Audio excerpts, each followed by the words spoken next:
دو قسم کے مختلف کام کرنے والے گیسٹ کو ہم نے بلایا. سب سے پہلے ان کا کاروبار ہے جولٹا بیٹریز. ای وی بائکس بھی ہیں, اسکوٹیز بھی ہیں. ان کا پرائمری بزنس گیمنگ ہے, گیم ڈیولپ کرنا. پاکستان میں کسی کو اینڈرائڈ کا پتہ نہیں تھا, تو میں نے لوگوں کو اکٹھا کر کے ٹرین کرنا شروع کر دیا.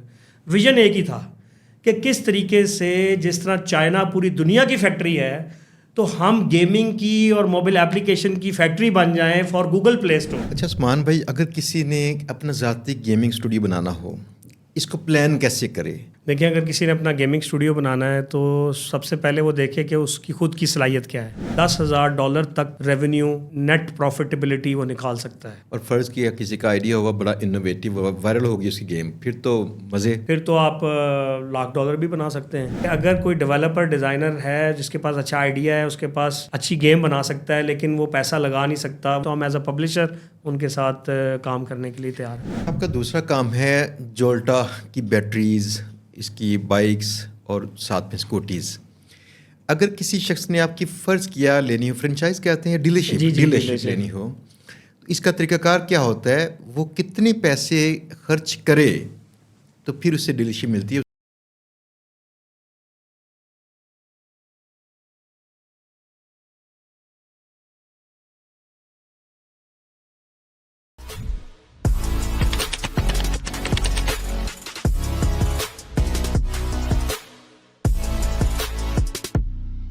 السلام علیکم, امید ہے سب دوست ٹھیک ٹھاک ہوں گے, زبردست ہوں گے. دوستو, آج کا پوڈ کاسٹ بالکل نیا ہے, بالکل نئے موضوع پہ ہے, بالکل انوویٹو چیزیں اس پہ ہوں گی, کیونکہ پہلی بار ایسا ہو رہا ہے ہمارے پاس کہ ہم دو قسم کے مختلف کام کرنے والے ایک گیسٹ کو ہم نے بلایا, جن کا پاکستان میں بہت ہی بڑا نام ہے اور آپ آلریڈی جانتے ہوں گے. سب سے پہلے ان کا کاروبار ہے جولٹا بیٹریز. جولٹا کی ای وی بائکس بھی ہیں, اسکوٹیز بھی ہیں. اور دوسری بات جو بڑے کم لوگ جانتے تھے, ایون میں بھی نہیں جانتا تھا, مجھے ابھی پتہ چلا کچھ دیر پہلے کہ ان کا پرائمری بزنس گیمنگ ہے, گیم ڈیولپ کرنا. ان کے گیم کے ڈیولپمنٹ کمپنیز ہیں یا اسٹوڈیوز کہہ لیجیے گا, جہاں پہ گیمز بنتی ہیں, اور یہ ایپل اسٹور یا پھر جو پلے اسٹور ہے اس کا گوگل کا, یہاں پہ لوڈ کرتے ہیں اور وہاں سے پیسے کماتے ہیں ان ایپ پرچیز سے, یا جیسے بھی. یہ دونوں بزنس ڈفرینٹ ہیں. تو آج کی جو بزنس کی انسائٹس ہوں گی, میں بھی آپ کو نئے آئیڈیاز دے دیں کہ آپ نے کل کو کیا کرنا ہے. میرے ذاتی ویسے انٹرسٹ تو موسٹلی بنا ہے گیمنگ میں. اس کی ریزن یہ ہے کہ میرا خود آئی ٹی سے تعلق ہے, تو مجھے یہ چیزیں بڑی اپیل کرتی ہیں, اگرچہ جو ای وی ہے وہ بہت گڈ ہے. تو ہمارے معزز گیسٹ, ان کا نام ہے عثمان شیخ. عثمان بھائی, بہت شکریہ ہمارے شو میں تشریف لے کے آنے کا. جی, بہت شکریہ آپ کا, آپ نے مدعو کیا اور ہم آ گئے. عثمان بھائی, آپ کو پتہ ہے آج آپ تھوڑا سا چینج کر رہے ہیں. اس کو چینج اس طرح سے کر رہے ہیں کہ ہمیں پہلے جتنے بھی گیسٹ ملے تھے کسی اور موضوع پہ بزنس کے متعلق ہم نے باتیں کی, لیکن آپ کے پاس ورسٹیلٹی ہے. تو میں نے سب سے پہلے تھوڑا سا آپ سے پوچھنا لازمی ہے کہ کیسے آپ نے اسٹارٹ کیا, اور ساتھ یہ پوچھنا ہے کہ یہ دو طرح کے مختلف کاروبار کو مینیج کیسے کرتے ہیں. تو جیسے دو بیویاں ہوں نا, تو ان میں انصاف کرنا بڑا مشکل ہوتا ہے. آپ نے آغاز کیسے کیا؟ سو بیسیکلی میرا جو سیٹ اپ تھا, یہ میں کیونکہ یو ای ٹی سے گریجویٹ کیا کمپیوٹر سائنس انجینئرنگ میں بیک ان 2004. ٹھیک ہے. تو اس وقت ہی ایک ذہن میرا تھا کہ مجھے جو ہے وہ ایک انسٹیٹیوشنز بلڈ کرنے ہیں, اور اس میں میرا رول یہ ہو کہ میں کسی بھی چیز کو اسٹارٹ کروں, اس کو اس ٹیم بلڈ کروں, اور وہ ایک ادارہ بن جائے اور وہ آٹونومی کے ساتھ چلتا رہے. تو میں نے سب سے پہلے کہا کہ 5 سال 10 سال جو ہے وہ مارکیٹ سے ایکسپیرینس لیتے ہیں. تو میں نے ٹیکنالوجکس جوائن کیا. ٹیکنالوجکس سے پھر میں نادرا ہیڈ کوارٹر اسلام آباد چلا گیا. وہاں سے پھر میں چائنا چلا گیا. اچھا. جو میں چائنا گیا تو وہاں, اب آپ نے آج تو دیکھیں تو چائنا کے بارے میں اسپیشلی آفٹر دا وار, اب چائنا کا کانسیپٹ دنیا میں ایک ایسی قوم کا ہے جو کہ ایک almost going to be a super power. So back in 2007-8 میں اگر میں چائنا جا رہا تھا تو مجھے وہ چیز نظر آ رہی تھی کہ یہ it will be going to be a super power, economic power وہ بننے جا رہے تھے. اس ٹائم کوئی اتنی کمپنیز ان کی اتنی فیمس نہیں تھیں, لیکن اس دوران مجھے یہ فیل ہوا تھا کہ China is the right place جہاں پر میں ایک ابھرتی ہوئی قوم کے ساتھ کام کر سکوں. وہاں سے میرا جو ہے نا وہ ویژن جو ہے وہ بہت ڈیولپ ہوا کہ کس طرح چائنا نے اپنے پورے ایکو سسٹم کو ڈیولپ کیا ہے انٹو ڈفرینٹ انڈسٹریز. آپ دیکھیں تو اس نے مختلف شہروں کو مختلف انڈسٹری کے ساتھ آکیوپائی کرا دیا. تائزو میں آپ کے ساری کی ساری کار ای وی کی مینوفیکچرنگ، آپ کے شنجن میں ساری الیکٹرانکس کی دنیا کی فیکٹری، آپ کے ہائزو میں کچھ اور طرح کا کام، گارمنٹس کا آپ کا ایوو کے اندر. سو انہوں نے مختلف اپنے شہروں کو پوری انڈسٹری میں کنورٹ کر دیا فار دا ورلڈ. تو وہاں سے مجھے آیا کہ یار why don't I go back to Pakistan and work in Pakistan for my country and contribute back to the society, کہ وہاں جا کر میں دیکھوں کہ کیا چیز ایسی ہے جہاں پر میں ایکو سسٹم ڈیولپ کر سکتا ہوں. سو اس وقت مجھے یاد ہے 2008 کے اندر گوگل نے اپنا اینڈرائڈ کا پلے اسٹور لانچ کیا تھا. تو چائنا میں نا ایک دم انہوں نے شفٹ لیا، پوری انڈسٹری جو ون سی کے اندر کام کر رہی تھیں، آپ سمجھ لیں کہ تقریباً 1000 سے زیادہ کمپنیز تھیں جو ون سی کے ٹیبلٹس بنا رہی تھی. انہوں نے جیسے ہی گوگل نے اینڈرائڈ کا اعلان کیا تو انہوں نے ایک رات کے اندر ہی شفٹ کر دیا اور ساری کی ساری کمپنیز نے اینڈرائڈ کے اوپر ٹیب بنانا شروع کر دیے. وہاں سے مجھے فیل ہوا کہ Android will rule the world. میں پاکستان آیا اور میں نے اینڈرائڈ کو پکڑ لیا. اس وقت پاکستان میں کسی کو اینڈرائڈ کا پتہ نہیں تھا، تو میں نے لوگوں کو اکٹھا کر کے ٹرین کرنا شروع کر دیا. ویژن ایک ہی تھا کہ کس طریقے سے جس طرح چائنا پوری دنیا کی فیکٹری ہے تو ہم گیمنگ کی اور موبائل اپلیکیشن کی فیکٹری بن جائیں فار گوگل پلے اسٹور. اور اس کے لیے ویژن یہ بنایا کہ 30% پاکستان کا شیئر ہونا چاہیے گوگل پلے کے اندر. الحمدللہ آج ہم اس سٹیج پہ پہنچ گئے ہیں کہ ہمارا 1 to 2% ہو گیا ہے.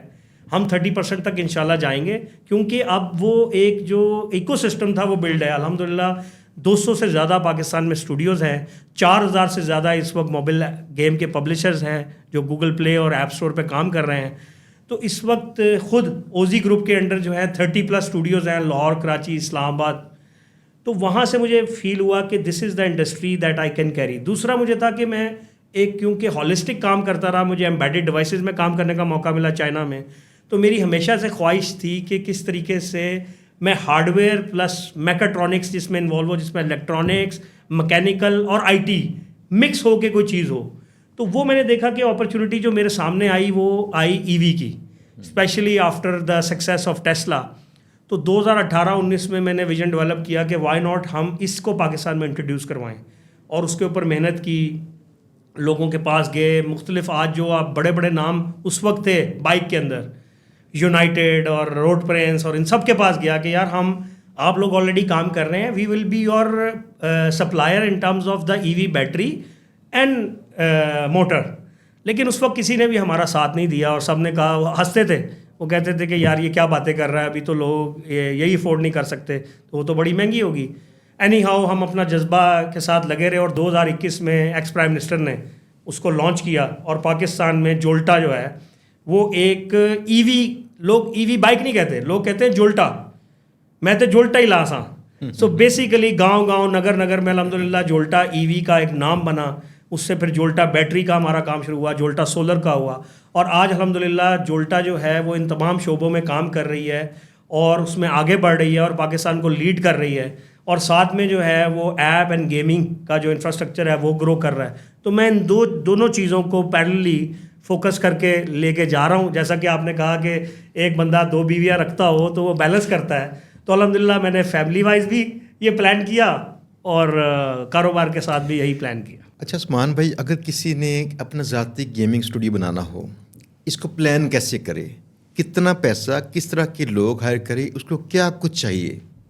دیکھیں، اگر کسی نے اپنا گیمنگ اسٹوڈیو بنانا ہے تو سب سے پہلے وہ دیکھے کہ اس کی خود کی صلاحیت کیا ہے.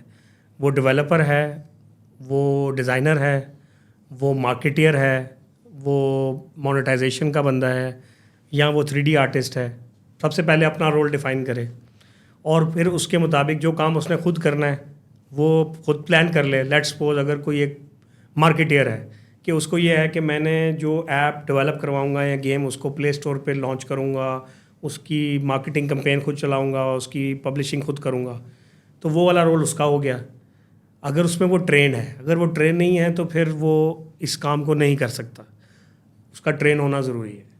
ساتھ میں پھر وہ ایک سینئر ڈیولپر، ایک جونیئر ڈیولپر، ایک 3D آرٹسٹ اور ایک UI UX یا ایک گرافک ڈیزائنر، ساتھ ایک ٹیم. یہ اسمالسٹ ٹیم میں بتا رہا ہوں. اس اسمالسٹ ٹیم کے ساتھ آج کے دور میں اگر کسی نے کام کرنا ہے تو اس کو تقریباً منیمم $50,000 اور جو کہ رسکی ہو سکتا ہے، لیکن بیک اپ میں اس کے پاس اگلا $50,000 پڑا ہو، تو $1,00,000 کا ٹوٹل بجٹ ہو، لیکن $50,000 میں کوشش کرے کہ کام چل جائے، اگر نہیں چلتا تو بیک اپ میں $50,000 اس کے پاس ہو. تو اندازاً تقریباً 6 مہینے سے سال کے اندر بزنس ریونیو جنریشن شروع کر دیتا ہے اور $10,000 تک ریونیو یا نیٹ پروفیٹیبلٹی وہ نکال سکتا ہے.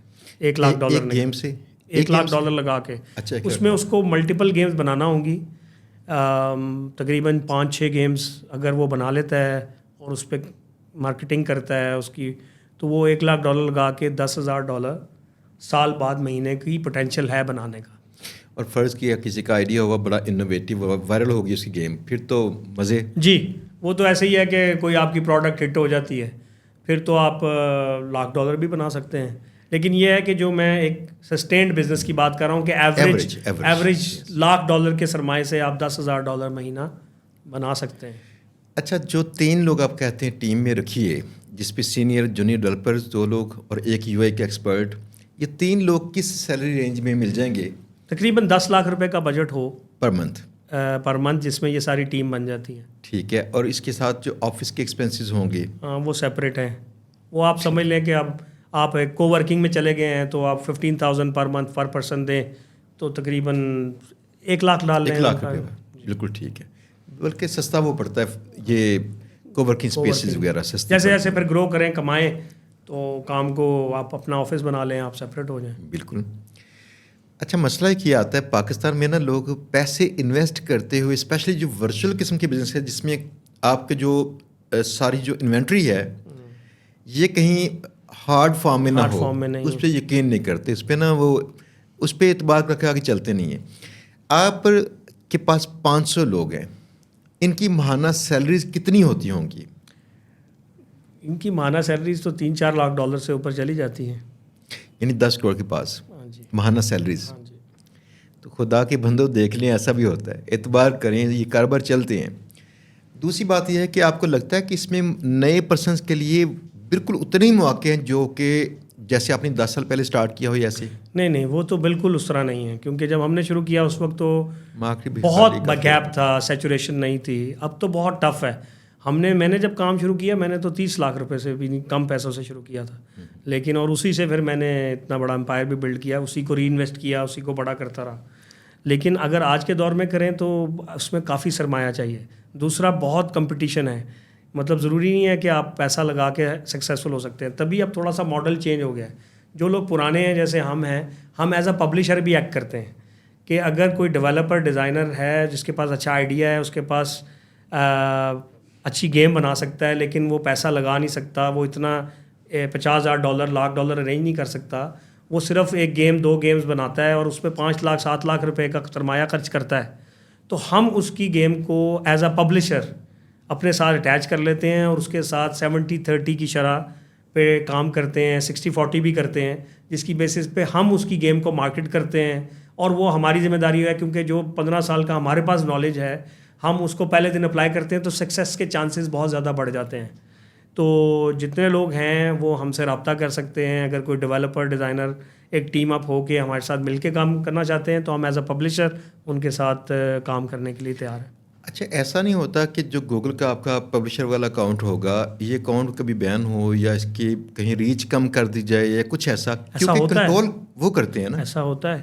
اس کی وجہ یہ ہے کہ ابھی جب وار ہوئی تھی تو انڈیا نے اپنی ساری ٹریفک، انڈیا کی ٹریفک ہماری ایپس اینڈ گیمز پہ بند کر دی تھی، تو اس کی وجہ سے ہمیں ریونیو کا لاس ہوا تھا. اور لازمی بات ہے، آپ جب ٹریفک وہاں جائے گی نہیں، وہاں کے لوگ ڈاؤن لوڈ ہی نہیں کر سکتے جو پاکستان سے ایپس لانچ ہوئی ہوئی ہیں یا گیمز ہوئی ہوئی ہیں، تو ایک آپ کو تھریٹ تو آتا ہے. اسی طریقے سے اگر کوئی مسئلہ اس لیول پہ چلا جائے جو کل کو US لیول کا ہو تو اس میں تو پھر وہ لازمی بات ہے آپ کو بین کر سکتے ہیں. جیسے آپ دیکھیں کہ امریکہ چائنا کی وار جو چل رہی ہے، جو کہ کولڈ وار ہے، جس میں ابھی صرف اور صرف اکنامک کی وار ہے، اس میں وہ جتنے اس وقت موبائل فونز ہیں فرام امریکہ، جس میں آپ کا سامسنگ جو کورین ہے اور آپ کے ایپل ہیں، اس میں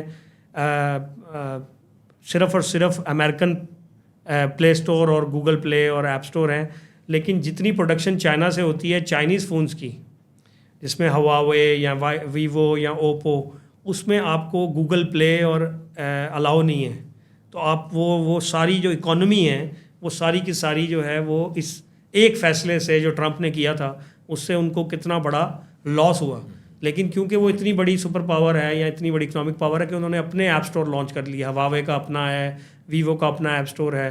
اب وہ سیپریٹ اکانومیز ڈیولپ ہو رہی ہیں، but it's not that easy to you know move to that thing. تو ہم پاکستانیز کے لیے کافی سوٹ کرتا ہے جو یہ سارے ایپ اسٹور ہیں اور پلے اسٹور ہیں. اسی طریقے سے جو ای کامرس کا کام کر رہے ہیں ان کے لیے امیزون ہے، سعودی عرب میں اور یو اے ای میں جو ہے نون ہے، اور لوگ اس کے تھرو پلیٹ فارمز کے تھرو کافی اچھی ارننگ کر رہے ہیں. اچھا، آپ کا دوسرا کام ہے جولٹا کی بیٹریز، اس کی بائکس اور ساتھ میں اسکوٹیز. اگر کسی شخص نے آپ کی فرض کیا لینی ہو، فرنچائز کہتے ہیں، ڈیلرشپ لینی ہو، تو اس کا طریقہ کار کیا ہوتا ہے؟ وہ کتنے پیسے خرچ کرے تو پھر اس سے ڈیلرشپ ملتی ہے؟ اس کے لیے کیا طریقہ کار ہو سکتا ہے؟ بیسیکلی ہماری جو بیٹری ہے وہ پاکستان کی واحد لوکل مینوفیکچرڈ بیٹری ہے، اور یہ کام ہم نے 2021 میں شروع کیا تھا. اور ہمارے پاس مختلف ورائٹی کی بیٹریز ہیں، جو کہ آج کی جو ساری لیڈ ایسڈ بیٹریز ہیں، میں لوگوں کو یہ بتاتا چلوں کہ lead acid is outdated. Lead acid batteries جو ہیں اس کی سال کی لائف ہے، 1.5 سال کی لائف ہوتی ہے، اور آپ کو ریپلیس کرنی پڑتی ہیں. اور اس میں جو ہے وہ جو اس کا کرو ہے، جو اس کی جیسے جیسے آپ یوز کرتے ہیں نا، تو اس کا جو اسٹریٹ لائن کرو آ جاتا ہے، جس کی وجہ سے اس کی کیپیسٹی کم ہوتی جاتی ہے جیسے جیسے یوز ہوتی ہے. تو وہ اب آہستہ آہستہ ہر گھر میں ریپلیس ہونی ہے. ہم جو بناتے ہیں وہ لیتھیم آئرن فاسفیٹ کی بیٹریز ہیں، اور دوسری سپر کیپ بیٹریز ہیں. سپر کیپ بیٹریز کیا ہیں؟ وہ فاسٹ چارج کرتی ہیں اور اس کی لانگر لائف ہوتی ہے، یعنی کہ 10 سال کی لائف ہے. تو ایک تو وہ سولر کے اندر یوز ہوتی ہے، وہ ای وی بائک میں، ای وی رکشا میں یوز ہوتی ہے. وہ سارے اے ٹی ایم جو U P S back up لگے ہوئے ہیں بینکس کے اندر، وہاں ہم آلریڈی میزان بینک کو، بینک اسلامی کو، ہم نے ان کے تقریباً 200 سے زیادہ اے ٹی ایم وہاں پہ ڈپلائی کی ہے. اور اس کے علاوہ جتنی انڈسٹریل ہے، فوک لفٹ جو ای ویز کے ہیں اس میں یہ ہماری ساؤتھ افریقہ میں سپلائی ہوتی ہے. اسٹریٹ لائٹس میں ہم کینیڈا میں سپلائی کرتے ہیں. تو جس نے بھی آج ہماری ڈیلرشپ لینی ہے بیٹریز کی، اس کو کم از کم 10 بیٹریز، یعنی کہ آپ سمجھ لیں کہ 2 ملین کے قریب اس کو اسپینڈ کرنا ہوگا، اور اس کو ایک اچھا مارجن تقریباً 5 سے 6% ملے گا. اگر کسی نے ہماری ڈسٹریبیوشن شپ لینی ہے تو اس کو 1 کروڑ روپیہ، یعنی کہ 50 بیٹریز کے لگ بھگ تقریباً اس کو اسپینڈنگ کرنی ہوگی، اور مہینے کا اس کا سائیکل ہوگا کہ اس نے یہ کمٹمنٹ پوری کرنی ہے، تو اس کے مطابق وہ ہم سے ڈسٹریبیوشن شپ لے سکتا ہے. ان دونوں میں فرق کیا ہے، ڈیلرشپ میں اور ڈسٹریبیوشن میں؟ ڈسٹریبیوٹر جو ہے وہ آگے اس کو ایک ایریا دے دیتے ہیں کہ آپ آگے 10 ڈیلر بنا لیں. اچھا، صحیح. یعنی اس علاقے میں پھر آپ کے تھرو، ہاں، ان کے پھر تھرو ہم کام ڈائریکٹ ہوگا. ڈیلرز نہیں کریں گے، ہم ان کو ڈسٹریبیوٹر بنا دیں گے تو وہ کریں گے. ٹھیک ہے. اور ڈیلرز یا ڈسٹریبیوٹرز اپنی مارکیٹنگ کیسے کریں گے اس علاقے میں؟ اچھا، جہاں تک تو پروڈکٹ کی مارکیٹنگ ہے وہ تو ہم خود کریں گے. جولٹا کا جو برانڈ نیم ہے وہ ماشاءاللہ آلریڈی بہت ہے، لیکن اگر انہوں نے اپنی ساتھ کرنی ہے تو وہ ڈیجیٹل مارکیٹنگ میں ہر کوئی آج کل اپنا فیس بک کا پیج، انسٹا کا پیج بنا لیتا ہے اور اس کے تھرو مارکیٹ کرتا ہے. ویسے روایتی جو لوگ تھے سارے جو اس طرح کی ڈیلرشپ لیتے ہیں، وہ کیسے کرتے ہیں مارکیٹنگ؟ میں اس کو نہیں جانتا، میں تو آن لائن جانتا ہوں. زیادہ تر جو روایتی ہیں وہ آپ نے دیکھا ہے کہ بل بورڈ لگا لیتے ہیں، اور ساتھ میں جو ہے وہ کیبل کے اوپر اپنا ایڈ چلا لیتے ہیں. تیسرا جو ہے وہ آج کل جو ہے واٹس ایپ کے تھرو میسیجز بھیج دیتے ہیں. آہستہ آہستہ اب 90 زیادہ تر لوگوں کو سمجھ آ گئی ہے فیس بک کے تھرو خود ہی پیج بنا کے اس کے اوپر وہ فیڈز کرتے رہتے ہیں اور ٹریفک آ جاتی ہے، کمپین چلا لیتے ہیں مارکیٹنگ کی. جو بندہ ڈیلرشپ لیتا ہے اس کو 10 بیٹریوں سے آغاز کرنا پڑے گا اس کا، اور ڈیلرشپ میں 10 بیٹریاں آپ سے لے کے چلے جائے گا، یا آپ اس کو ایکسٹرا بیٹریز بھی دیتے ہیں اور یہ سیکورٹی ہوتی ہے؟ نہیں، ہم اس کو آفٹر سیل سروس، ہم اس کو بیٹریز دیں گے ساتھ، لازمی بات ہے. وہ 20 لاکھ انویسٹ کرے گا، ہم اس کو سپلائی دیں گے. ٹھیک ہے. اور اسی طرح وہ سرکل روٹیٹ کرے گا.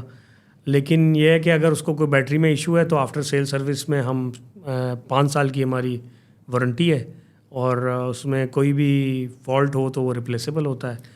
اور اگر اس کی غلطی ہو تو پھر ہم اس کا چارج کر کے تو اس کو فوری طور پر اس کا مسئلے کا حل کر دیتے ہیں. جو ڈسٹریبیوٹر ہوتا ہے اس کو کیا فیسلٹیز ملتی ہیں آپ سے؟ اس کو ہم بیسیکلی تو ایک جو بھی ڈیلر اس علاقے کے ہم سے رابطہ کریں گے ہم اس کی طرف ڈائریکٹ کر دیں گے. ایک تو اس کو مارکیٹنگ کی جو بجٹنگ یا کسٹمر ہے وہ ہم ہی اسے ایکوائر کر دیں گے. یعنی کہ اگر فرض کریں ایک ڈیلر ہے اور ہمارے پاس ڈائریکٹ کسٹمر آتا ہے تو ہاں اگر وہ اس علاقے کا ہے تو ہم اس ڈیلر کو کر دیں گے. تو ایک چین ہے کہ ڈسٹریبیوٹر کو ڈیلرز پرووائڈ کر دیتے ہیں, ڈیلرز کو کسٹمر پرووائڈ کر دیتے ہیں, کیونکہ ہمارے پاس تو کسٹمر بھی ڈائریکٹ آ جاتا ہے اور ڈیلر بھی ڈائریکٹ آ جاتے ہیں. ایک تو یہ بینیفٹ ہے. دوسرا ہم اس کو ایکسٹرا ڈسٹریبیوٹر کو پرسنٹیج دیتے ہیں جس سے وہ اپنا مارجن بھی رکھتا ہے اور آگے ڈیلر کا مارجن بھی اس کو دیتے ہیں. تھرڈ, اس کو ہم پروموشنل مٹیریل جو ہے وہ پرووائڈ کرتے ہیں اور ساتھ گفٹ ہیمپرز پرووائڈ کرتے ہیں اور خاص سرٹن ٹارگیٹس کے اوپر اس کو عمرہ کی ٹکٹ جو ہے وہ پلان ہو جاتی ہے اور کوئی نہ کوئی ٹرپس پلان ہو جاتے ہیں. اور کتنا اس کا ایریا ہوتا ہے ڈسٹریبیوشن کا؟ اگر آپ دیکھیں تو اس وقت لاہور میں 3 زونز ہیں. ایک ہے ساؤتھ کا, ایک سینٹرل اور ایک نارتھ. تو اس میں 3 ڈسٹریبیوٹر سے 5 ڈسٹریبیوٹر کا پلان ہو جاتا ہے. اسی طرح پھر گجرانوالا ڈسٹرکٹ ہے, پھر جی ٹی روڈ کے اندر پورا ایک سسٹم ہے, پھر ایک فیصل آباد اور پنڈی بھٹیاں یہ والا ایک روٹ ہے, ملتان, بہاولپور, رحیم یار خان, پھر ایک پشاور کا روٹ ہے. تو ان جگہوں پہ مختلف جگہوں پہ تقریباً ہمارا یہ ہوتا ہے کہ ایک ڈسٹریبیوٹر کے انڈر 10 ڈیلرز کی ایٹ لیسٹ ایریا کور کر سکتا ہو. اور جو ڈسٹریبیوٹر ہوگا اس کے پاس صرف آپ کی بیٹریز کی ڈسٹریبیوشن ہوگی یا جو بائکس اور اسکوٹیز کی بھی؟ نہیں, صرف بیٹریز کی. اچھا, اگر وہ لینی ہو بائک, اگر بائک کی لینی ہو تو وہ پھر کیونکہ جو بیٹری کا کام کرتے ہیں وہ فوکس بیٹری کا کرتے ہیں, اور جو بائک کا کرتے ہیں وہ پھر فوکس بائک کو بیچنے کا کام کرتے ہیں. تو اس وقت تقریباً ہمارے تقریباً 70 کے قریب بیٹری کے ڈیلرز ہیں پورے پاکستان میں, اور ہمارے اپنے جو سینٹرز ہیں وہ لاہور میں, کراچی میں, اسلام آباد میں موجود ہیں, پشاور میں ہیں, ملتان میں ہیں. اور بائک کا جو ہے وہ اوور آل تقریباً اس وقت میرے خیال ہے 250 سے زیادہ, کیونکہ وہ پہلے سے شروع کیا ہوا تھا اور ہم اس کو انڈیپینڈنٹلی چلا رہے ہیں. جولٹا بیٹری کو میں ہیڈ کر رہا ہوں ایز اے CEO, جولٹا الیکٹرک کو جو ہے وہ ہمارے ساتھ ایک اور پارٹنر ہیں وہ ہیڈ کر رہے ہیں. اچھا, بالکل ٹھیک ہو گیا. اب ایک بندہ تھا جس نے 2 شادیاں کیں اور 2 شادیاں کر کے اس نے بالکل اچھے انداز سے انصاف کیا. دونوں ہی بیویوں کو جو چیز لے کے دینی, اکٹھی لے کے دینی, کھلانا پلانا بھی بالکل ویسے. تو اس نے کرنی خدا کی ایسی ہوئی کہ دونوں بیویوں کی ڈیتھ ایک دن ہوگی. اس نے کہا کہ اچھا میں نے دوسرا ڈور ایک نکالا گھر سے تاکہ دونوں کے ایک ٹائم پہ باہر لے کے جاؤں. تو ایسے ہی دفنایا ایک ٹائم پہ. خواب آیا کہ اس کو نئے دروازے سے نکالنا ہے. خواب آیا کہ بیوی یہ کہتی ہے تو بڑا ظالم ہے, تو نے انصاف نہیں کیا اس سے نئے دروازے سے اور مجھے پرانے سے. یہ انصاف جب 2 عدد ڈفرینٹ کاروباروں سے کرنا پڑتا ہے, آپ کی ہاتھ, بازو, ٹانگیں کہاں انوالو ہوتی ہیں, کیسے ہوتی ہیں؟ اگر آپ دیکھیں تو اللہ تعالیٰ نے نا بڑا اس کا ایک پروسیس ڈیفائن کر دیا. کیونکہ دیکھیں یہ ایک ہوتی ہے اسٹریٹجی, پھر ایک ایگزیکیوشن, پھر ایگزیکیوشن کے بعد آپریشنس. تو یہ ایک تقسیم ہے. اللہ تعالیٰ نے اپنے بندوں میں مختلف نالج بانٹ دی ہے کہ کس نے کیا ذمہ داری لینی ہے. اگر میں اپنے آپ کو دیکھوں تو I am mostly involved in the strategy, planning, vision and execution part. لیکن ایگزیکیوشن کے آگے جب ایگزیکیوشن کو کنٹینیو کرنا, آپریشنز میں کنورٹ کر دینا, I am not involved in it. تو جب آپ ایک اسٹرکچر کھڑا کر دیتے ہیں, آپ اس کا ایک ایکو سسٹم بلڈ کر لیتے ہیں, آپ اس کے سسٹمز بلڈ کر دیتے ہیں, پروسیسز بنا لیتے ہیں, اور آپ ان کا ایک بزنس ماڈل کریٹ کر دیتے ہیں, اس کے بعد آپریشنز جو لوگ ہوتے ہیں جیسے چیف آپریٹنگ آفیسر ہے وہ پھر پوری کمپنی کو آپریشنلی چلا رہا ہوتا ہے. میرا کام یہ ہے کہ کس طریقے سے فائنینشیل مسل کو اسٹرانگ رکھنا, کس طریقے سے business model, sales, revenues continue رہنا, اور آگے اگر کوئی آرگنائزیشن میں جو کاروبار ہے اس میں کوئی تبدیلی آ رہی ہے, اس میں R&D کر کے ان کو دوبارہ سے نئے ٹیم کے ساتھ یا نئے ایگزیکیوشن ماڈل پہ شفٹ کروانا اور پھر سے آپریشنز کے حوالے کر دینا. سیم فیملیز میں بھی یہی ہوتا ہے, کیونکہ آگے آپریشنز میں تو خواتین ہی ہوتی ہیں جو بچے اور گھر چلاتی ہیں, لیکن ایز اے اللہ تعالیٰ نے انسان کو جو یہ صلاحیت دی ہے اس کی بیسس پہ وہ 2 چیزوں کو اس کو بیلنس کرے. ایک ٹائم کا بیلنس ہے, ایک پیسے کا بیلنس ہے. اگر آپ یہ مینیج کر لیتے ہیں, جو کہ اتنا مشکل نہیں ہے, تو آپ جس طرح فیملی مینیج کر لیتے ہیں اس طرح کاروبار بھی مینیج کر لیتے ہیں. بالکل صحیح ہے. اور جو آپ بناتے ہیں ای وی بائک یا اسکوٹیز بناتے ہیں, یہ صرف یہاں پہ اسمبل کرتے ہیں یا اس کے ڈسکریٹ پارٹس بھی یہاں پہ بنتے ہیں؟ بیسیکلی جب ہم نے شروع کیا تو ہمارا مقصد یہ تھا کہ پاکستان میڈ ان پاکستان کا نعرہ, کیونکہ اگر آپ نے دنیا میں چھانا ہے یا دنیا میں اپنا نام پیدا کرنا ہے تو آپ کے لیے ضروری ہے کہ آپ یہ انفیریورٹی کمپلیکس سے نکلیں. کیونکہ میں بچپن سے جب لوگوں میں ملتا بیٹھتا تھا تو میں دیکھتا تھا لوگ نا ایک دوسرے کو مختلف اپنی کہ یہ میں نے گھڑی اس کی پہنی ہے, میں نے کپڑے اس کے, تو ہمیشہ ہم جب کہتے تھے نا یہ جاپانی کپڑا لینا ہے یا یہ ہم نے استری جو ہے جاپانی لینی ہے, تو مجھے اندر سے نا تکلیف ہوتی تھی. مجھے ہوتا تھا کہ یار ہمیں اپنے اوپر کیوں فخر نہیں ہے, ہاں why shouldn't we proud of our sales, ہمیں کس چیز کی کمی ہے. حالانکہ ہمیں بچپن سے ہی بتایا تھا پاکستان میں کسی چیز کی کمی نہیں, پاکستان میں, اور واقعتاً پاکستان میں کسی چیز کی کمی نہیں. پاکستان میں صرف کمی ہم احساس کمتری کا شکار ہیں, ہمیں اپنے اوپر گرو نہیں ہے, ہمیں اپنے اوپر کانفیڈنس نہیں ہے. اگر ہم لوگوں کی یہ جو ذہنی غلامی ہے اس سے نجات دلا دیں کہ یار ہم دنیا کی بہترین قوم ہیں, اگر ہمارے ذہن آزاد ہیں, اور وہ کیسے ہوں گے جب ہم اپنے پاکستانی میڈ ان پاکستانی کپڑوں پہ فخر کریں, ہم دنیا کو بتائیں یار یہ میڈ ان پاکستان میں نے پہنا ہوا ہے, یہ میڈ ان پاکستان جوتے پہنے ہوئے ہیں, یہ میڈ ان پاکستان گاڑی ہے, یہ میڈ ان پاکستان مائک ہے. آہستہ آہستہ یہ جو انفیریورٹی کمپلیکس ہے جو کہ ہمیں ایلیٹس کلاس نہیں دے دی ہے, تو اس کی وجہ سے ہمارے اندر یہ بیٹھ گیا. تو میں نے یہ دیکھا کہ یار اللہ تعالیٰ نے مجھے ساری نعمتوں سے نوازا, میں کیوں نہ وہ ایلیٹ کلاس بنوں کہ یہ اس کو 180 ڈگری شفٹ ڈالوں اور لوگوں کو یہ بتاؤں کہ اگر میں فخر کر سکتا ہوں میڈ ان پاکستان جوتے پہننے پہ, کپڑے پہننے پہ, میڈ ان پاکستان بائک بنانے پہ, اس کو چلانے پہ, تو آپ لوگ بھی فخر کریں. تو اس سے پھر چینج آتا ہے. سو یہی مشن کے ساتھ میں پاکستان آیا اور اسی کو لے کے چل رہا ہوں. عثمان بھائی, یہاں سے ایک انٹرسٹنگ قسم کا کویشچن جو میرے ذہن میں آیا, آپ نے وہاں بھی ٹائم کافی گزارا چائنا میں اور پاکستان میں, دونوں اقوام کے اندر آپ کو ان کی تربیت, ان کے رویے, ان کے کام کرنے کے انداز میں کیا فرق نظر آیا؟ ہم کیوں پیچھے رہتے ہیں اگرچہ سب کچھ ہمارے پاس ہوگا, ہماری بھی آبادی کافی ہے, لوگ پڑھے لکھے بھی کافی ہیں, لیکن دونوں کے رویے میں فرق کیا ہے؟ سب سے بڑا فرق جو ہے وہ یہ ہے کہ وہاں پر ان کا وہ چائنیز آپس میں ایک دوسرے کے ساتھ سنسیئر ہیں. سنسیئر اس طریقے سے ہے کہ اگر ایک چائنیز جو ہے وہ کوئی کام شروع کرتا ہے تو وہ دوسرے کو سپورٹ کر دیتا ہے. وہ انہوں نے ایک ایسے ایکو سسٹم بنا لیا کہ اگر آپ دیکھیں کہ کسی نے ایک فیکٹری لگائی ہے تو اپنے برانڈ سے کوئی چیز نکال رہا ہے. اب اس کو یہ کمپلیکس نہیں ہے کہ یار کوئی اور آ کے کہتا ہے یار مجھے فلاں ٹھپا لگا کے دے دے, اس کو نا وہ انفیریورٹی کمپلیکس نہیں ہے. تو اس وجہ سے وہ اوپن ہے کہ یار تم بھی کرو کام, تم بھی کرو, تم بھی کرو. 1000 پروڈکٹس بنا لیتے ہیں, مختلف ناموں سے بنا لیتے ہیں. تو اس چیز میں وہ بہت سپورٹیو ہیں, وہ ایک دوسرے کو بیک اپ کرتے ہیں, وہ ایک دوسرے کو, اور اوپر سے گورنمنٹ یونی ڈائریکشنل ہے, آپ کو یونی ڈائریکشنل پالیسیز ملتی ہیں, آپ کو ایک سوچ ملتی ہے, اختلافی بات کم ہوتی ہے, اچھی بات کو پروموٹ کیا جاتا ہے. جبکہ پاکستان میں ہم ایک دوسرے کو دیکھ کے کسی کی ترقی سے جلتے ہیں. اگر آپ وہ 3 ایڈیٹس کا ڈائلاگ ہو تو وہ میں نے اپنی لائف میں بہت محسوس کیا ہے. میں نے لوگوں کو بہت سپورٹ کیا اور بہت زیادہ ابھی بھی کرتا ہوں, کیونکہ مجھے یہ ہے کہ یار میں تو اس ویژن سے کر رہا ہوں کہ یہ میں نے اس کا اجر آخرت میں لینا ہے, میں دنیا میں نہیں لینا, میں دنیا میں کسی سے ایکسپیکٹ بھی نہیں کر رہا. لیکن میں نے دیکھا کہ لوگوں کے اندر وہ 3 ایڈیٹس والا کانسیپٹ وہ بڑا صحیح تھا کہ یار اگر آپ کے دوست ہیں نا اور ایک جا کے وہ رزلٹ آتا ہے تو وہ دیکھتا ہے, تو جا کے دیکھتا ہے کہ یہ فیل نہ ہو گیا ہو, لیکن دیکھتا ہے کہ یار فیل میں اس کا نام نہیں ہے, تو وہ اوپر جاتے جاتے دیکھتا ہے کہ یہ تو ٹاپ کر گیا ہے. تو وہ ایک جملہ کہتا ہے, وہ جملہ یہ کہتا ہے کہ اگر دوست آپ کا فیل ہو جائے تو دکھ ہوتا ہے, لیکن اگر وہ ٹاپ کر جائے تو بہت دکھ ہوتا ہے. تو یہ ہمارے انڈو پاکستان میں, یہ انڈینز میں بھی ہے اور پاکستان, یہ برِ صغیر کی مٹی کے اندر مسئلہ ہے کہ ہمیں ایک دوسرے کی ترقی سے جلن ہوتی ہے, ہمیں حسد ہوتا ہے, ہمارے اندر کبر آ جاتا ہے, اور یہ ہمارے زوال کی نشانی ہے. اصل میں ہم سافٹ اسکل کی وجہ سے پیچھے ہیں. ہمارے پاس سب کچھ ہے لیکن ہم میں نا ایک دل بڑا نہیں ہے, ہمارے اندر سوچ بڑی نہیں ہے. اگر وہی جو ہمارے ایکس پرائم منسٹر بھی کہتے تھے کہ دماغی جب تک آزادی حاصل نہیں نہ ہوگی تو آپ جتنے مرضی چیزیں اپنے ساتھ اٹیچ کر لیں, آپ کبھی بھی گرو نہیں کر سکتے. چائنا اس سے آزاد ہے, وہ آزاد ہیں اس خیال میں کہ ہم نے ہر چیز اپنی بنانی ہے, بھلے وہ بری ہے.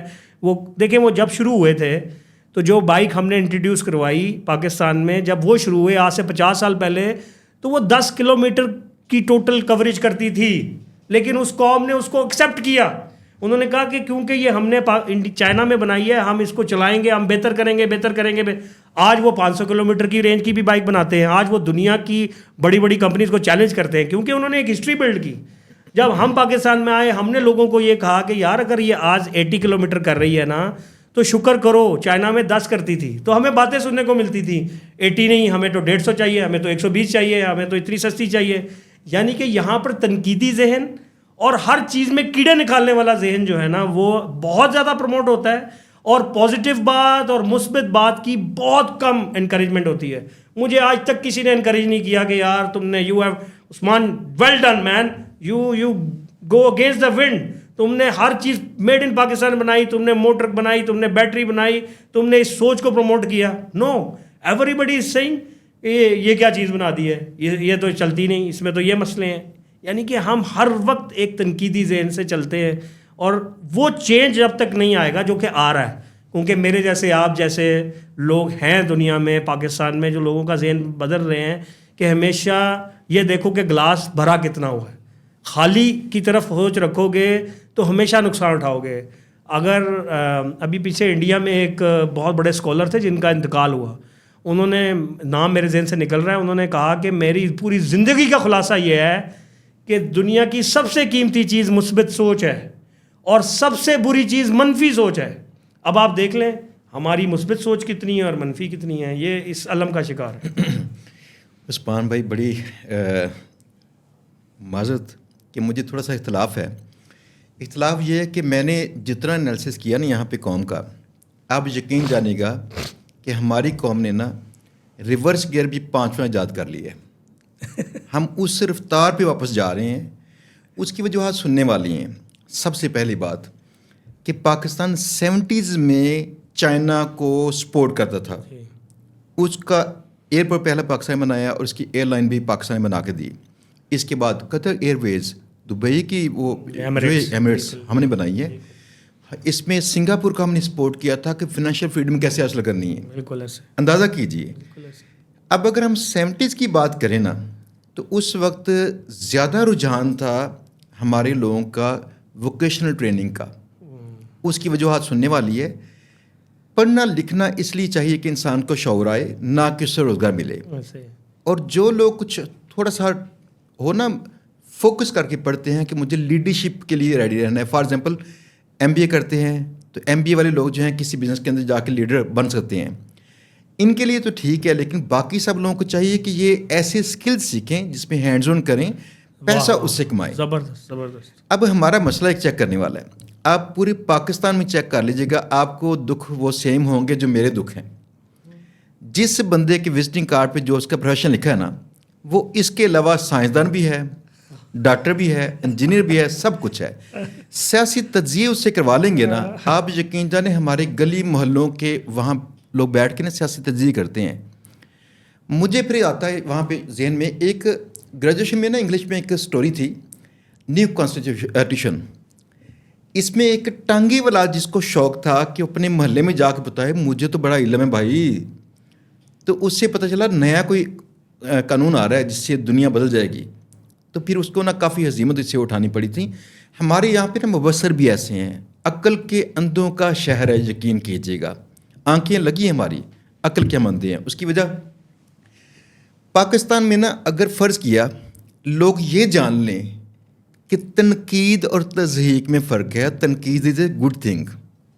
یہ کسی چیز میں نا کیڑے اس لیے نکالتے ہیں تضحیق کرنے کے لیے. ہاں بالکل وہی، آپ بالکل صحیح کہہ رہے ہیں. بڑی زبردست بات ہے. ایک مزے کی بات بتاؤں میں، ہمارے پاس جتنی بھی اسٹوریز لگتی ہیں نا بچوں کی، جو ہمارے بچے ٹرین ہوتے ہیں، جنرل ہوتی ہے. ہمارے ایک بچے نے یہ 2-3 ماہ پہلے ایک ریکارڈ لگایا فری لانسنگ میں 1 کروڑ کما کے. اس 1 کروڑ کی بات جو ہی ہم نے کی تو اس کے ساتھ ہی کئی ہمارے جو فالوورز تھے ان کی ایگو ہرٹ ہوئی، جن کی انگلش بھی اچھی تھی، جن کی تعلیم بھی اچھی تھی. ان کی ایگو ہرٹ ہوئی تو ساتھ ہی انہوں نے کہنا شروع کر دیا جھوٹ ہے، فراڈ ہے یہ. دیکھیں یہ تو ہم جانتے ہی نہیں نا ابھی فی الحال کہ ہمیں رویے کیسے چینج کرنے تھے. پاکستان کا میرے خیال میں سب سے بڑا مسئلہ رویوں کا ہے. سب سے پہلے یہ رویے کون سے ہیں؟ اس میں نا آج تک ہمیں پتہ نہیں چلا کہ اختلاف ہونا فطری عمل ہے، ہمیں اس کو سپورٹ کرنا چاہیے. ترقی اس سے ہوتی ہے. جب آپ پاکستان میں دیکھیے کسی بندے سے اختلاف ہوگا، وہ بندہ اس سے سمجھتا ہے یہ دشمنی ہو گئی ہے، وہ دشمنی کے لیول پہ آ کے لڑنا چاہتا ہے اس سے. ایسے ہی ہے. یہاں سے بحثیں اس لیول تک پہنچتی ہیں کہ وہ اس کو جج نہیں کر پاتے. اب دیکھیں مجھے آپ سے اختلاف تھا، آپ میری بات سن رہے ہیں، اس کی ریزن یہ ہے کہ آپ سمجھتے ہیں چیز کو، باقی لوگ نہیں سمجھتے. اختلاف ہونا چاہیے. پوری دنیا میں اللہ نے اختلاف ہی رکھا تھا تو کائنات کا نظام چلا ہے. اختلاف یہ تھا کہ اگر دن ہی ہوتا یا پھر رات ہی ہوتی، change is the only constant in the world. جی جی اختلاف چاہیے نا اس پہ بھی. اب اسی طرح سے دیکھیں ایک گھر کے اندر جتنے بھی لوگ ہیں ان کے رویوں میں اختلاف ہوتا ہے تو ہمیں اس کو قبول بھی کرنا چاہیے. دوسری بات ایک اور ہے، پاکستان میں نا لوگ یقین کیجیے گا کسی بھی شخص کو جب تولتے ہیں نا، یہ تولتے ہیں اس کی پاکٹ سے. پاکٹ کے اندر جھانک کے نہیں دیکھ سکتے، لیکن اگر وہ اپنے کپڑوں سے باقی اچھے انداز سے بڑی فنٹیسٹک سی پاکٹ دکھا دے یا اپنا والٹ اپنا موٹا سا دکھا دے تو کہتے ہیں یار یہ بندہ معزز ہے. آپ یقین جانیے گا کہ میرا ایک انداز ہے سادگی سے رہنے والا ہے. مجھے کئی لوگ نا جب ملتے ہیں نا اس انداز سے، یہ تو ہم ریڈی ہوتے ہیں اس کے لیے، جب ایسے ملتے کہتے ہیں سر ہم نے تو کہا آپ ایسے ہوں گے فلاں ہوں گے. کئی لوگ پرسیپشن بنا لیتے ہیں مالو دولت، کسی کے کپڑے چیک کر کے اس سے نا جج کرتے ہیں، جبکہ میں نے تو دنیا کے بڑے امیر لوگ ویسے بھی دیکھیں جو سادہ تھے بالکل. اب یہ پہلا ان کا مسئلہ رویوں کا ہے، اور دوسرا مسئلہ ہے انوویشن کو ہم لوگ قبول نہیں کرتے. جو آپ نے جو بات کی ہے نا ابھی کہ میں نے ان سے کہا کہ بھائی میں آپ کو چیزیں سپلائی کروں گا، مجھ سے لے لو، مجھ سے پارٹنر کرو. تو پاکستان میں نا جب گانا گھس پٹ جاتا ہے نا ٹیکنیکل گانے، تو یہ تب جا کے اس کے پیچھے آتے ہیں. فار ایگزامپل اینڈرائڈ میں حیران ہوں سچ مچ کہ آپ 2004-05 کی بات کر رہے ہیں، 6 کی بات کر رہے ہیں، لیکن دیکھیں آج بھی لوگ اس کی ڈیولپمنٹ سے یہ باقی اس کو سمجھنے سے قاصر ہیں پاکستان کی بڑی عوام. آپ نے جو بات کی نا 70s میں ہم نے لوگوں کو سسٹمز دیے، یہ وہ ہے جس کی وجہ سے میں نے اپنے آپ کو الیکٹرانکس، میکینیکل اور IT میں فوکس کیا، کیونکہ 70s کے بعد دنیا میں الیکٹرانکس کا شفٹ آنا شروع ہوا.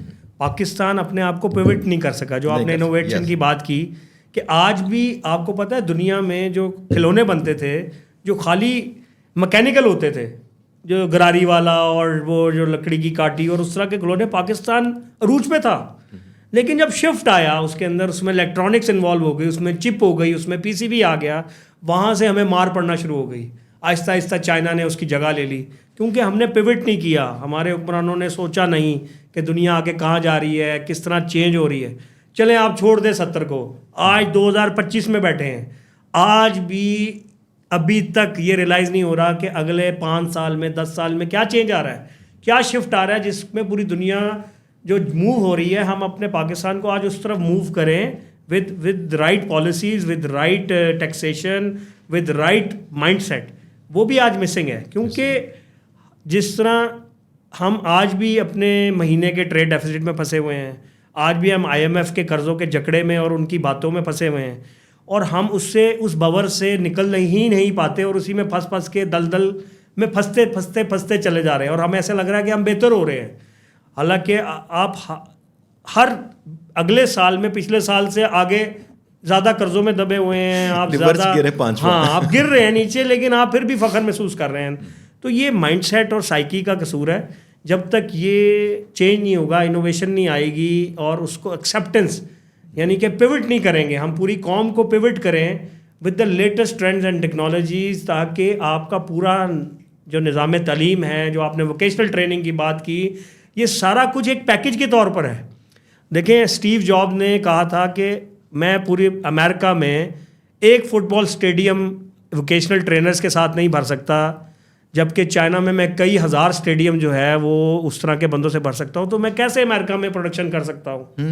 تو ہمارے پاس تو اتنی پاپولیشن تھی، ہم نے نہ ان کو ووکیشنلی ٹرین کیا، نہ ہم نے انہیں ایجوکیٹ کیا، نہ ہم نے ان کی تربیت کی، نہ ہم نے انہیں کسی بھی طریقے سے منج دھار کے دھارے میں ڈال کے ایک ایسی طرف ڈائریکشن دے دی ہو قوم کو کہ یار تم نکل سکتے ہو.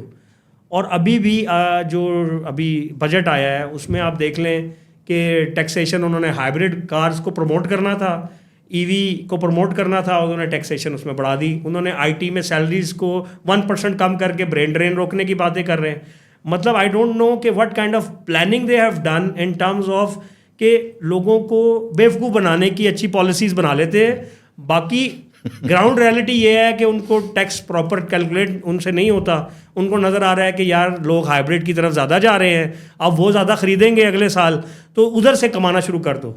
یعنی کہ یہ ایک ایسی مینٹیلٹی, سک مینٹیلٹی ہے کہ ہم اس سے باہر نہیں آ پاتے. ہم اپنی قوم کو ایک جسے کہتے ہیں نا کنسسٹنٹ پالیسی دے دیں, جس سے ایٹ لیسٹ اس کے مائنڈ میں ہو کہ یار 10 سال ہم نے ایک ایسی نیشن بننا ہے جہاں پر ہم اپنی کارز, اپنی بائکس, اپنے آٹو موبائل انڈسٹری خود مینوفیکچر کر رہے ہوں. اس طرف کی مینوفیکچرنگ کی مائنڈ سیٹ ہی نہیں بلڈ کر پا رہے, تو ایونچولی کیا ہوگا, آپ جہاں سے پرائس کم ملے گی دنیا میں, آپ وہاں سے چیز ایز اے ٹریڈر لیں گے, آپ کا پھر ٹریڈ ڈیفیسٹ آئے گا, آپ پھر اسی بھور میں پھنستے چلے جائیں گے.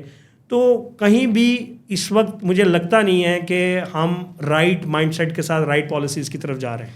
اچھا, اس میں ایک سوال ہے, آپ کے خیال میں جو بھی حکومت وقت ہے ہماری, اب کی پچھلی حکومتیں جو بھی فیصلے ایسے کرتی ہیں, کیا یہ اپنی زیادہ تر نااہلیت کی وجہ سے کرتی ہیں یا اپنی کمزوری کی وجہ سے؟ کمزوری کی وجہ سے زیادہ کرتی ہیں. یعنی نااہل نہیں ہے. نااہل دیکھیں, زیادہ کمزوری زیادہ اس وجہ سے ہوتی ہے کہ پتہ ہے, آج دیکھیں آج تو AI کا دور ہے. میں ایک ابھی ڈیپ سیک پہ یا چیٹ GPT پہ لکھتا ہوں, وہ مجھے 1 سیکنڈ میں بتا دیتا ہے کہ یہ پالیسیز اپنائیں. بلکہ میں نے کس طرح فائنینشیل ایجوکیشن لی, AI سے لی, کہ مجھے بتاؤ کہ پاکستان کے قرضے کیسے کم ہو سکتے ہیں, مجھے بتاؤ یہ کیسے ہو سکتا ہے, پاکستان اتنے قرضوں میں کیسے ڈوب گیا. اس نے میرے سامنے اسٹیپ بائی اسٹیپ پروسیس رکھ دیا. اس نے ایک چیز بتا دی کہ فسکل ڈیفیسٹ کیسے کور ہوگا, مینوفیکچرنگ کو کیسے, ایگریکلچر پہ کیسے کریں گے. تو آج کل knowledge is there, it's all about putting it into implementation. اگر آپ دیکھیں تو نون لیگ یا جو Punjab government has always been doing very good in terms of کہ امپلیمنٹنگ دا پالیسیز. کہ اگر آپ نے قربانی ہوئی تو ابھی صفائی کتنی زبردست ہو گئی, لاہور کی سڑکیں بہترین بن گئی, انفراسٹرکچر بہتر ہو رہا ہے, کیونکہ اس میں ان کی کمانڈ ہے, اس میں کمانڈ ہے, اس میں کوئی روکنے والا نہیں ہے, کوئی کمزوری نہیں ہے, تو وہ رزلٹ آ رہے ہیں. جہاں ان کے اوپر پریشر ہے وہاں ان کے پاس they don't have the way out to come out of that pressure. اگر پریشر مختلف ملکوں کا ہے یا IMF کا ہے, they don't have the way out. تو وہ ہوتا یہ ہے کہ اس سے نکلنے میں پھر ان کو کچھ سمجھ نہیں آتی, اور کوئی ایسا دبنگ یا اسٹرانگ لیڈر نہیں ہے جو اپنی قوم کو ریڈی کر سکے کہ یار کچھ سال تکلیف کے اٹھا لو تاکہ پھر ایک اچھا جو ہے نا مستقبل ہوگا. اچھا, بالکل ٹھیک ہو گیا. اب یہ جو ٹیکس کے جو انہوں نے بھی اطلاق کیا ہے ٹیکس کا, اس سے کن کن کاروباروں کو کتنا فرق پڑے گا؟ کیا کاروبار اس سے کم ہوگا یا زیادہ ہوگا؟ دیکھا جائے تو کاروبار اوور آل, دیکھیں اگر ہم باتیں تو کر رہے ہیں اوور آل, میں یہ کہتا ہوتا ہوں کہ پاکستان کی وجہ سے یہ آج ہم ہیں.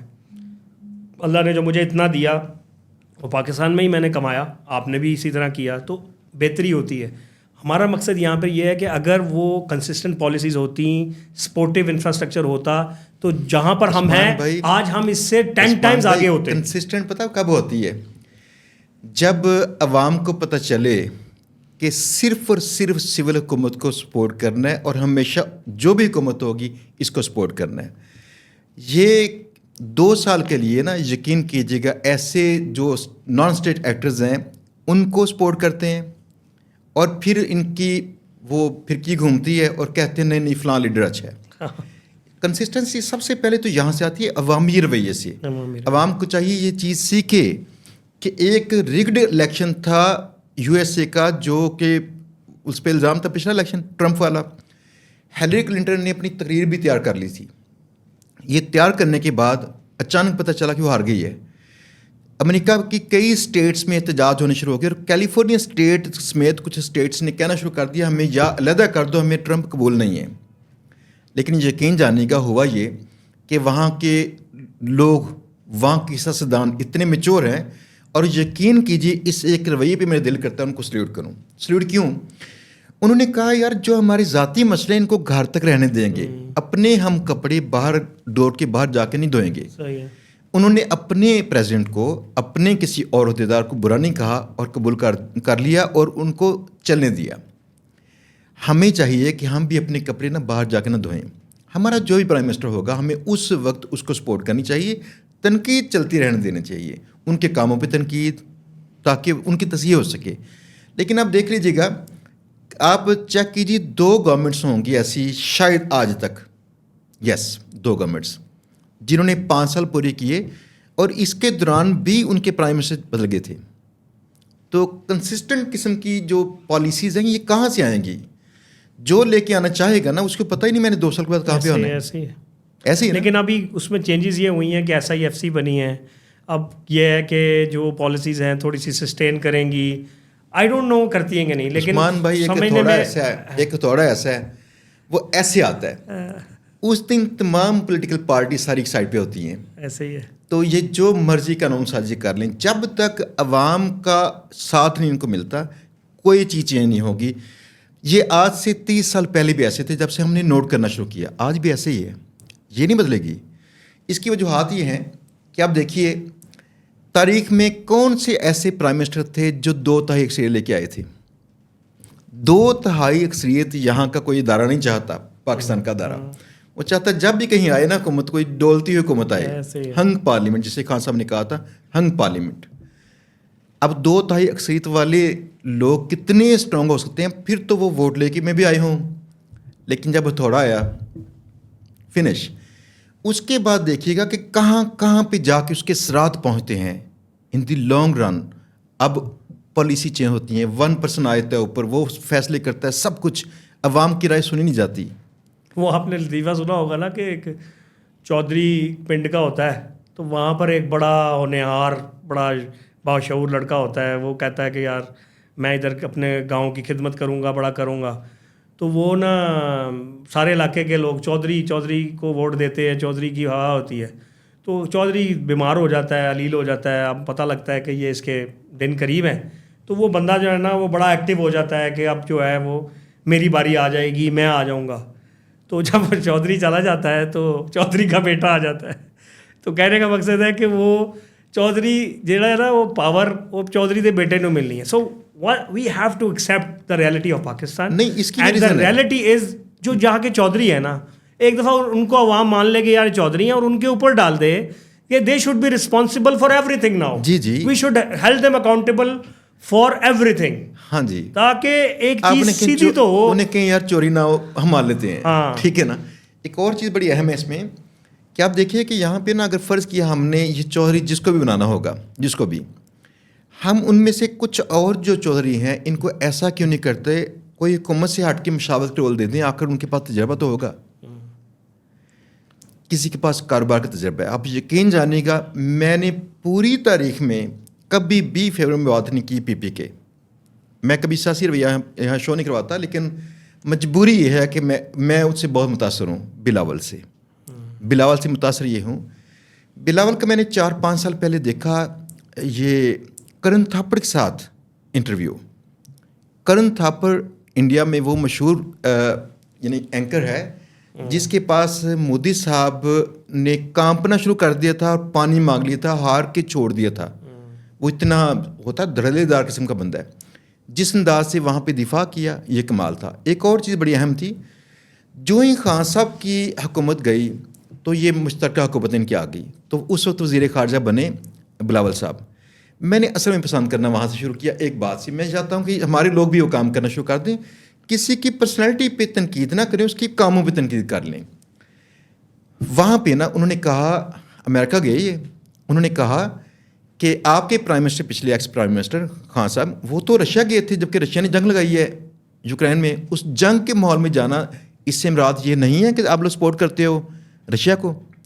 تو بلاول صاحب نے کہا وہ ہمارے پرائم منسٹر تھے, یہ ہمارا اپنا نجی معاملہ ہے. یہ ہے وہ سٹانس جو چاہیے.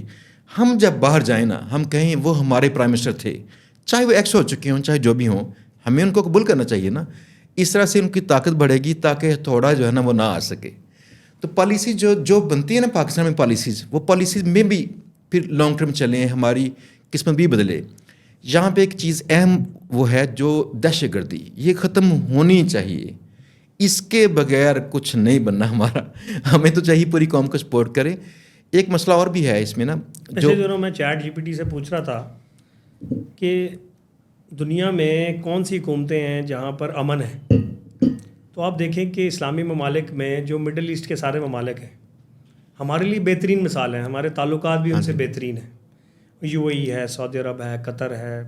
مطلب آپ وہاں رہتے ہیں اور وہاں آپ اپنا گھر کھلا چھوڑ دیں, آپ کے وہاں پہ لاکھوں ڈالر بھی آپ نے بھول گئے ہیں تو کسی کوئی چوری نہیں ہوتا.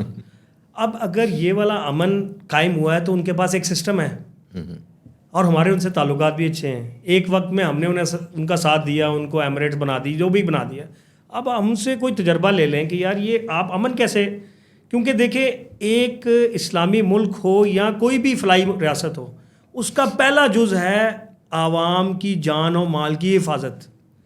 اگر میں یہاں پر ہر وقت اس ٹینشن میں ہوں کہ یار کوئی میرے سے گن پوائنٹ پہ کچھ نہ چھین لے, کوئی میرے سے فلانا کر لے, ایک جو بھی ہے ہوتا یا نہیں ہوتا, ایک تاثر بنا ہوا ہے. یہ تاثر ختم ہونا چاہیے تاکہ سب سے پہلی چیز جب لوگوں کو یہ ہوگا نا کہ یہاں پر امن ہے تو آپ سمجھ لیں آپ نے 99% لوگوں کے دل جیت لیے یہ کر کے. نمبر 2 ہے کہ آپ امن و امان کے بعد خوشحالی کے اوپر محنت کریں. قانون, اور پھر قانون جو ہے نا وہ سب کے لیے برابر ہو. آپ کو دیکھیں UAE کے اندر کیا ہے, امپلیمنٹیشن اس طرح کی ہے کہ آپ کو پتہ ہے کہ یار آپ کام غلط کرتے اس وجہ سے نہیں ہے کہ یار میں پکڑا جاؤں گا. یہاں پر آپ کے اندر وہ کانفیڈنس نہیں ہے کہ آپ پکڑے جائیں گے. آپ کو کانفیڈنس الٹا ہے, آپ کو یہ ہے کہ یار یہ میں اگر کر بھی لوں گا نا تو مجھے کس نے پوچھنا ہے, یہاں میں کسی کا تعلق لگا لوں گا. حالانکہ بیسک چیزیں ہیں. سب سے پہلے امن و امان, دوسرے نمبر پہ ہے قانون کی عملداری, نمبر 3 پہ ہے خوشحالی. اگر یہ 3 پروسیس آج بچے کو پتہ ہے, اس کو اپلائی کرانے میں کہتا ہوں چھوڑیں پاکستان کو. یار پہلے آپ کسی ایک سٹی کو پکڑ لیں.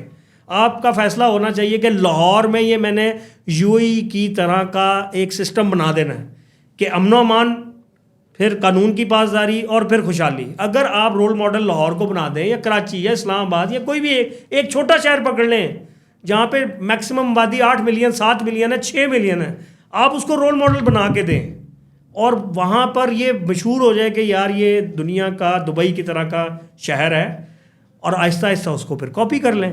مطلب جب تک ہم یہ ایفرٹس نہیں کریں گے تو یہ جو ہم خواب و خیال میں بیٹھے ہیں نا کہ پاکستان پھر بدل جائے گا, چینج ہو جائے گا. دیکھیں ہمیں ہر دفعہ ایونٹ کیوں چاہیے ہوتا ہے متحد کرنے کے لیے کہ جی وہ ارشد ندیم نے کر دیا تو قوم متحد ہو گئی, ہم نے انڈیا کے وہ جناب جیٹ تیارے کرا دیے تو قوم. وائی ناٹ وی آر متحد وداؤٹ اینی ریزن.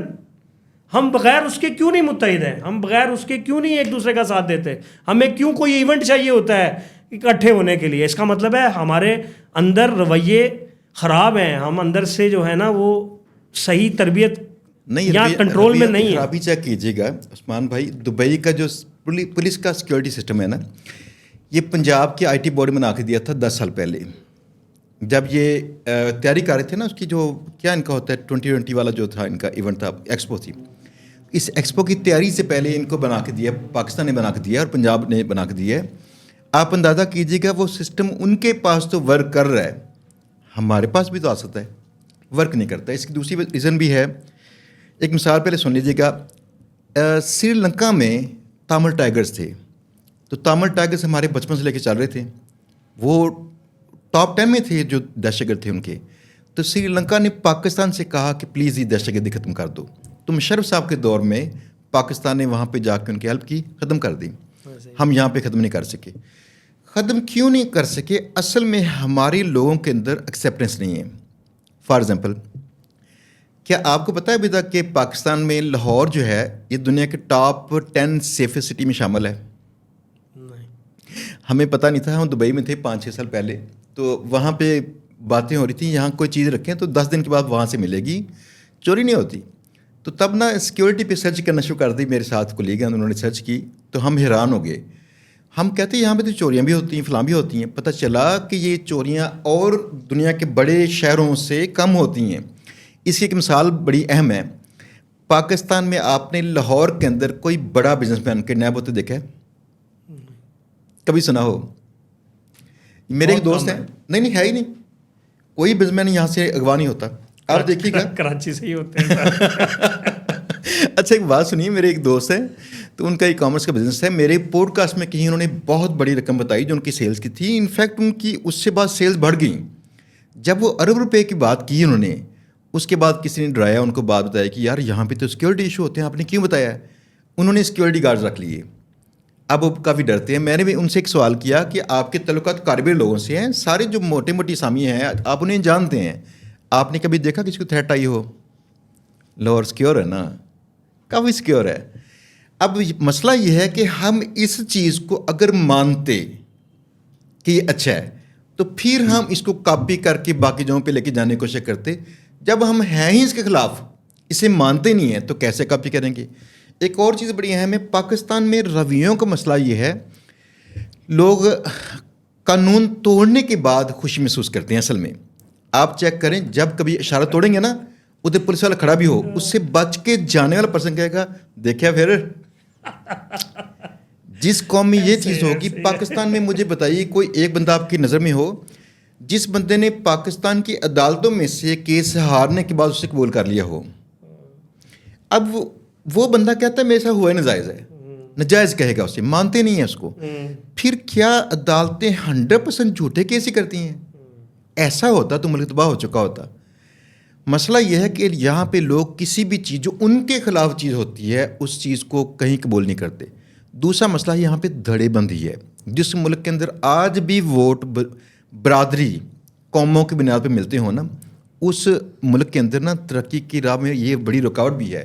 وجہ یہ ہے کہ میں بھی کوئی دوسرا پرسن ہو کسی اور ذات کا, لیکن اچھا ہو, ہم اسے موقع نہ دیں.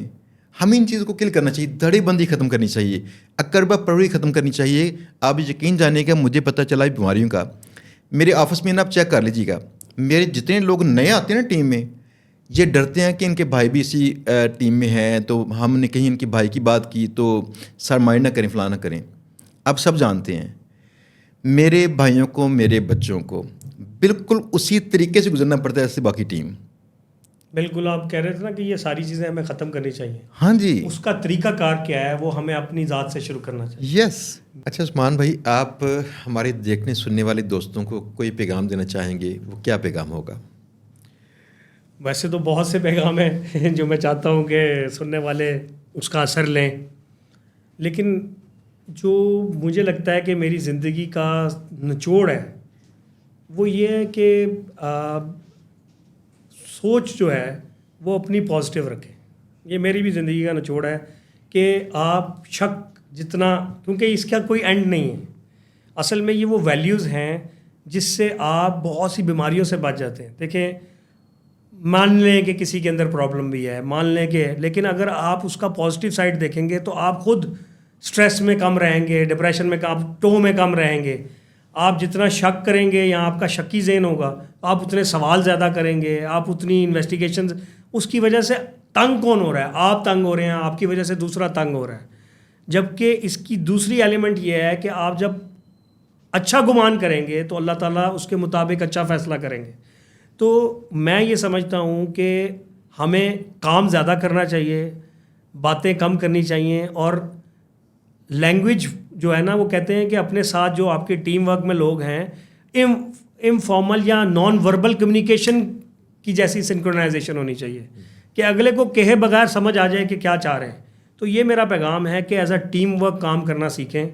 اور اس کے لیے ایک شعر بھی ہے کہ نہ جانے کون ہے جس کی تلاش میں ناصر, ہر ایک سانس میرا سفر میں رہتا ہے. تو اگر لوگ ایک جستجو میں رہیں نا تو ہر وقت وہ ایک منزل کی طرف گاواں. جب آپ کے پاس سامنے منزل ہو تو آپ سفر کرتے ہیں نا تو آپ کا دھیان ادھر ادھر ضائع نہیں ہوتا, آپ اپنا ٹائم ویسٹ نہیں کرتے, کیونکہ آپ کے سامنے منزل ہے. آپ دیکھیں تو ہمارے جو والدین ہیں وہ بچے کا 22 سال کا 23 سال کا تو کافی کیریئر بنا دیتے ہیں, کس طرح کہ بیٹا تم ڈاکٹر, انجینئر, تم وکیل بنو گے. اب وہ 23 سال کی اس کے سامنے منزل ہے نا, وہ اس پہ لگا ہوا ہے. مسئلہ کہاں آتا ہے؟ مسئلہ اگلے 23 اگلے 40 سال کا ہے. وہ منزل کوئی نہیں بتاتا, وہ نہ ماں باپ بتا رہے ہوتے ہیں, نہ بہن بھائی بتاتے ہیں, نہ لوگ وہ مینٹورز ڈھونڈتے ہیں. تو اگر کسی نے کامیابی حاصل کرنی ہے تو دنیا میں آلریڈی کامیاب لوگ موجود ہیں, آپ کو وہ ڈھونڈنے اور ان کو کہنا ہے کہ مجھے وہ اس طرح پہنچا دیں. کیونکہ سب راستے صحیح نہیں ہیں, سب ٹھیک نہیں ہیں. اور اس کی سب سے گہری مثال یہ ہے کہ لاہور سے اگر سب ٹھیک ہوتا تو ایک رستہ یہاں سے گجرانوالہ جاتا ہے, ایک US جاتا ہے, ایک منڈی بہاؤدین جاتا ہے, ایک پاگل خانے بھی جاتا ہے, ایک ہسپتال بھی جاتا ہے, ایک جیل بھی جاتا ہے. اس کا مطلب ہے اگر سب رستے ٹھیک ہوتے تو جیل جانا بھی ٹھیک ہے, ہسپتال جانا بھی ٹھیک ہے, پاگل خانے جانا بھی ٹھیک ہے. اس لیے ایک تو سب ٹھیک نہیں ہے, تو جو ٹھیک ہے اس کے لیے ضروری ہے کہ آپ اس بندے سے رابطہ کر لیں جو اس راستے سے گزر چکا ہے. اب مثال کے طور پر کسی نے یہاں سے جانا ہے سکردو, تو what is the right person to go کہ سکردو کون گیا ہے؟ تو آپ ایک اعلان کرائیں کہ یہاں سے لاہور سے کوئی سکردو گیا ہے. اگر کسی نے ایک بندے نے بھی ہاتھ کھڑا کر دیا تو it is a sufficient evidence that the other person knows the way from Lahore to Skardu. آپ پھر فالو کریں اس کو, آپ پہنچ جائیں گے سکردو. سیم وے میں جو کامیاب لوگ ہیں آپ ان کو ڈھونڈ لیں اور ان کو فالو کریں, آپ بھی وہاں پہنچ جائیں گے. یہ میرا پیغام ہے. عثمان بھائی بہت بہت شکریہ, آپ نے باتیں ماشاءاللہ بہت قیمتی کی. دوستو آپ نے میرے خیال میں انجوائے کیا ہوگا. آپ کے ذہن میں جو سوالات آئیں تو نیچے کمنٹس میں لازمی کیجیے گا. اگر ضرورت پڑی تو انشاءاللہ ہم دوبارہ سے درخواست کریں گے عثمان بھائی سے آپ کے سوالات کو لے کر. تو ہم 1-2 ماہ تک آپ کے سوالات وغیرہ نوٹ کرتے ہیں, پھر دیکھتے ہیں آپ کیا چاہتے ہیں, تو انشاءاللہ ضرورت پڑے گی تو لازمی کریں گے دوبارہ سے پوڈ کاسٹ. دوسری بات ایک اور ہے, جاتے جاتے کہہ دوں کہ دوستو ہمارا جو SEO بلاگنگ والا کورس, ہمارا AI والا کورس, ہمارا انگلش فار فریلانسر کورس, ایسے کئی کورسز ہمارے نیکسٹ سولوشن کے چینل پہ آ چکے ہیں. جو پہلے میرا ذاتی نام پہ چینل ہے اس پہ پہلے کورسز آتے تھے, اب ہم کورسز موسٹلی اپنے کالج کے YouTube چینل پہ ڈالے جا رہے ہیں تاکہ آپ دوست سیکھنا چاہیں سیکھ لیں. آپ اس چینل کو لازمی لائک کیجیے گا اور گھنٹی کے بٹن بھی لازمی دبائیے گا, کیونکہ آپ کو نئے نوٹیفیکیشن ملتے رہیں, وہاں پہ نئی نئی چیزیں نئے نئے علم ملتے رہیں. اور دوسری بات عثمان بھائی نے جو کہا تھا, یقین کر لیجیے گا یہ بہت ہی قیمتی بات ہے, اسٹے پازیٹیو. اللہ آپ کا حامی نصر ہو دوستوں. اللہ حافظ.